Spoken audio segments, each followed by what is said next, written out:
एखाद्या चित्रपटाचा trailer impressive असेल तर तो चित्रपट देखील इम्प्रेसिव्ह असतो। नुकताच एका मराठी चित्रपटाचा ट्रेलर पाहिला। चित्रपटाचे नाव आहे सत्यशोधक। ट्रेलर पाहून चित्रपट ब्राह्मण विरोधी आहे की काय असे वाटते, परंतु पूर्ण चित्रपट बघितल्याशिवाय सर्व आस्पेक्ट्स लक्षात येणे शक्य नाही। चित्रपटात महात्मा ज्योतिबा फुले यांच्या जीवनाच्या लहानपणीपासूनचा प्रवास दाखवला आहे। त्या काळी लहानपणीच लग्न होत असत। लग्न होतानाचे चित्रपटातील एक गाणे देखील यूट्यूबवर अवेलेबल आहे। ट्रेलर मध्ये काही सनातन लोक ज्योतिबा फुले आणि त्यांच्या मुलींच्या शाळेला विरोध करताना दिसत आहेत। लहुजी हे पात्र ज्योतिबांना मदत करताना दिसत आहे। जातीवाचक संवाद आणि लाट्याकाठांनी मारामारी देखील होताना दिसत आहे। म्हणजे चित्रपटामध्ये बराच ड्रामा आहे असे दिसते। एका सीन मध्ये एका स्त्रीचे केस कापले जात असताना दिसत आहेत। त्यावेळेच्या रूढी आणि परंपरा या चित्रपटामधून दिसून येतात। चित्रपटाचे दिग्दर्शन केले आहे निलेश रावसाहेब जळमळकर यांनी। त्यांनी यापूर्वी ॲज अ डायरेक्टर आसूड आणि महानायक अशा चित्रपटांचे दिग्दर्शन केले आहे।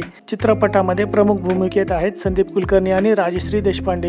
संदीप कुलकर्णी यांनी असंख्य मराठी चित्रपटांमध्ये कामे केली आहेत। त्यांनी मराठीमधील काही अतिशय प्रसिद्ध चित्रपटांमध्ये रोल्स केले आहेत, जसे की दुनियादारी, श्वास, Dombivli fast, Dombivli returns, territory इत्यादी। त्यांच्याबरोबर त्यांच्या पत्नीची भूमिका केली आहे राजश्री देशपांडे यांनी। राजश्री देशपांडे यांनी यापूर्वी Man Kasturi Re, privacy, my dog is sick, Das Kapital, गुलामों की राजधानी, कॉलर बॉम्ब आणि इतर बऱ्याच चित्रपटांमध्ये काम केले आहे। या चित्रपटामध्ये बरेच कलाकार आहेत, परंतु त्यांच्या रोल्सची लेंथ आणि इम्पॉर्टन्स आपल्याला चित्रपट बघितल्यानंतरच समजेल। आता आपल्याला वेट करावा लागेल या चित्रपटाच्या रिलीजचा। हा व्हिडिओ आणि या व्हिडिओमध्ये दिलेली माहिती आवडली असेल तर व्हिडिओला एक लाईक नक्की द्या। असेच मराठी चित्रपटांबद्दलचे व्हिडिओज पाहत राहण्यासाठी चॅनलला सबस्क्राईब करून ठेवा। आमच्या चॅनलवरील इतर व्हिडिओजला भेट द्यायला विसरू नका। भेटूया पुढच्या व्हिडिओमध्ये। बाय।